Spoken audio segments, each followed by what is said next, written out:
The night sky over Tehran glows with fire, and what happens next will shock the world.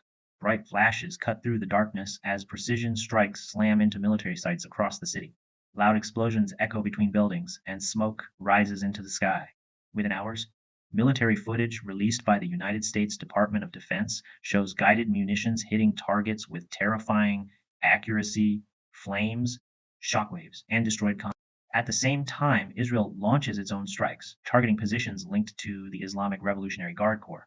Streets fill with debris, sirens scream through the night, and families run for safety as buildings collapse and power goes out across neighborhoods. In Israel, a mother sits in a bomb shelter with her two little girls, holding them close as sirens sound. She later says, "We were lucky this time, but you feel helpless. You just wait and hope." But even as Tehran burns, Iran is striking back. Kheibar missile, heavier warhead, harder to stop. Iran missile launch heavy slowed down, but this is not a sign of weakness. It is a change in strategy. The Islamic Revolutionary Guard Corps is moving away from firing large number of small missiles and instead loving favor but much more powerful precision strike. These missiles are designed to hit specific military and intelligence targets with heavy payload. Among the weapons being used are the Kheibar Shekan, Emad, and the powerful Sejil missile. Along with the kamikaze drone, this Sejil missile has become a major focus because of its technology. It is two-stage, solid fuel surface-to-surface missile with a range of about 2,000 kilometers. The missile is around 18 meters long, carries a payload of about 700 kilograms, and can travel a speed between Mach 4 and Mach 5, making it very difficult to intercept. In a powerful emotional moment, some missiles were seen painted with the portrait of assassinate General Abdul Rahim Mossa in one video. A soldier even made a heart shape with his hands as the missile launched behind him, a moment that quickly spread across social media.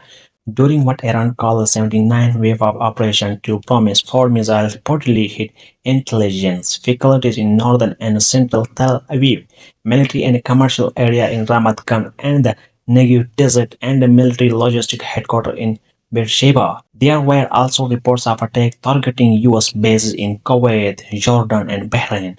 Israel says it has destroyed around 330 of Iran's estimated 47 ballistic missile launchers, while the United States Central Command claims more than 9,000 military targets have been struck inside Iran, and now the conflict is moving into an even more than dangerous phase. This war is not just between Iran and Israel anymore. It's spreading. The conflict is now expanding across the region. In northern Israel, rockets fired from Lebanon hit residential areas, killing a woman and sending families running into shelter in response. Israel airstrike had southern Lebanon. Reports said at least 9 people were killed in multiple strikes, including 4 in Adolan and 2 in Palestinian refuge camp near Sidon. Another raid on Hebrews left 3 dead and 18 wounded. The northern front is now fully active. The conflict also reached Kuwait, where a dense strike hit a fuel tank near Kuwait International Airport, causing a large fire. No casualties were reported, but the Kuwait army immediately activated air defense system, fearing more attack. But the most dangerous moment came with a nuclear warning. The International Atomic Energy Agency confirmed that a projectile struck the premise of the Bushehr nuclear power plant. Safety systems were not damaged, but the agency warned of serious nuclear safety risk and urged all sides to show restraint. Iran quickly blamed the United States and Israel for the incident. Meanwhile, Jerusalem came under heavy missile alerts. Residents rushed into shelter and explosions were heard from Jerusalem all the way to Jericho. More than a dozen people were reported injured from Iranian strike. The war is no longer continue and the danger level is rising fast. One Georgetown professor says Donald Trump completely miscalculated and Iran is now in control. According to Middle East analyst Gerjo Keforia from Georgetown University and a Scoff State analyst, the United States entered this conflict without a long-term plan. He says the war began with strong military strike, but without a nuclear plan B for what happened next. Now, instead of weakness Iran, the conflict might have actually increased Iran's international leverage. He explained that Iran now controls what military strategy called the escalation ladder. That means Iran can choose when to increase or decrease the level of conflict. One of Iran's biggest leverage points is the Strait of Hormuz, a critical route for global oil shipment. Any threat there can shake the global economy very quickly.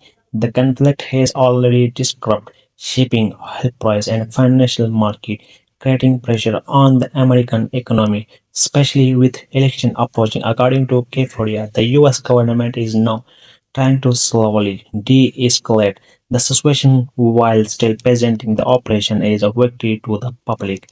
He also pointed out that faster after leadership loss and assassination, the Islamic Republic system in Iran is still standing and still functioning. His final verdict was very direct. What Trump is saying is absurd. He called it face-saving airstrike pointing Tehran, missile landing in Israel cities, US base targeted daily, nuclear fatality strike, regional wars expanding. The cycle of attack and retaliation grow more dangerous with each passing day, and nobody knows where the ceiling is.